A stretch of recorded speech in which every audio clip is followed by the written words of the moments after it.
Economics part to میں آج جو ہمارا ٹاپک ہے وہ یہ ہے کہ انفلیشن سے کیا مراد ہے، افراط زر سے کیا مراد ہے، اور جو طلب کے دباؤ اور جو ہے وہ صارفین کے دباؤ میں کیا فرق ہے جب ہم انفلیشن کی بات کرتے ہیں۔ سب سے پہلے انفلیشن کو سمجھیں کیا ہے۔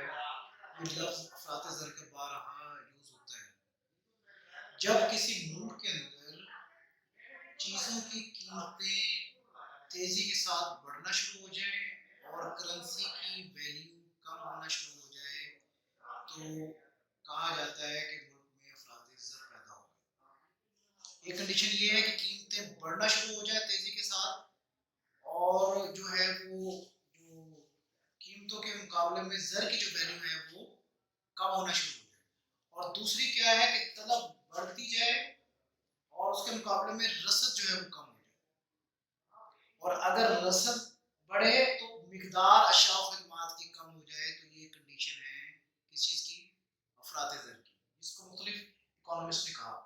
کوئی کہتا ہے کہ جب اشیاء کی قیمتیں بڑھ جائیں اور جو ہے وہ زر کی ویلیو کم ہو جائے تو انفلیشن ہو جاتی ہے۔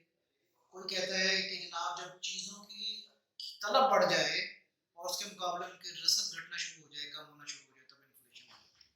اب انفلیشن کی مختلف قسم کی جو اقسام ہوتی ہیں، نمبر ون آپ یہ دیکھیں کہ اگر معمولی رفتار کے ساتھ آپ کی انفلیشن بڑھ رہی ہے، یعنی کہ 2%، 3%، 4% جو ہے وہ اشیاء کی قیمت جو ہے وہ بڑھ رہی ہے تو ہم اسے کہتے ہیں کرمپنگ انفلیشن۔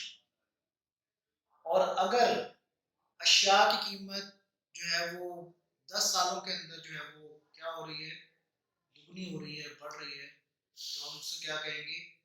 واکنگ۔ اور اگر جو ہے وہ اس سے بھی کم عرصے کے اندر جو ہے وہ 3 سے 5 سال یا اس سے بھی کم عرصے کے اندر ہو رہی ہے تو دگنی ہو رہی ہے تو اس کو ہم کہیں گے رننگ۔ اور سب سے جو الارمنگ سچویشن ہوتی ہے وہ کیا ہوتی ہے؟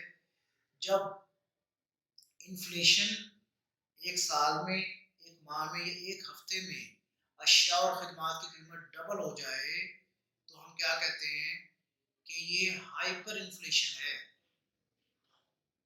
کہ ملک کے اندر ہائپر انفلیشن ہے کہ اتنی تیزی کے ساتھ چیزوں کی قیمتیں ڈبل ہو رہی ہیں۔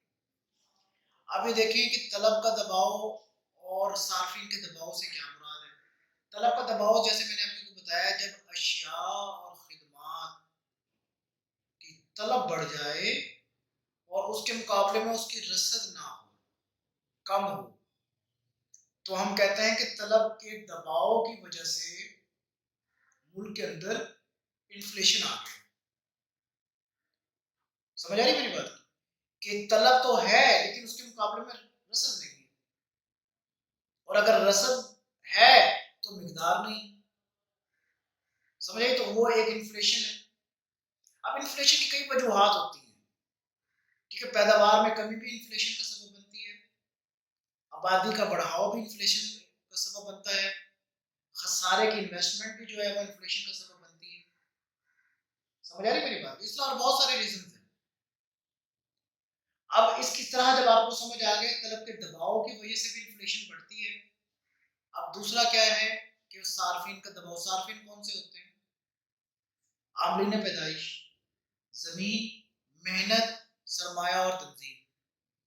جب صارفین اشیاء یعنی کہ جن سے آپ چیزیں بنا رہے ہیں وہ ایکسپینسو بڑھ جائیں تو جس کارخانے میں، جس انڈسٹری میں پہلے 1 ملین سے چیزیں تیار ہو رہی تھی، آج 1.5 ملین سے چیزیں تیار ہوں گی تو رسد کم ہو جائے گی۔ وہ کہے گا جی میں 1.5 ملین کیسے دوں جبکہ وہ لوگ تو اتنا پیسہ دینے کے لیے تیار ہی نہیں چیزوں۔ تو کیا ہے کہ جب مصارف پیدائش، وہ اخراجات، آپ ایگریکلچر کنٹریز میں رہتے ہیں، آپ کا تعلق زراعت سے ہے، اگر آپ کی کلٹیویشن، آپ کی جو فصل مکمل تیار ہوتی ہے اور اس کے مصارف بڑھ جاتے ہیں تو اگلے سال جب آپ کو آپ کی بچت ہی جو آپ نے جو لگائے تھے پیسے وہی نہیں ملے، بچت میں تو کیا ملنا تھا؟ تو آپ کہیں کیا وجہ تھی کہ جی مصارف بڑھ گئے۔ مصارف بڑھ گئے تو میرے بھائی کیا ہوگا بیسیکلی کیا ہوگا کہ وہ آپ کی انفلیشن ہو جائے گی، رسد جو ہے وہ کم ہو جائے گی، چیزیں اب کم مقدار میں آنا شروع ہو جائیں گی.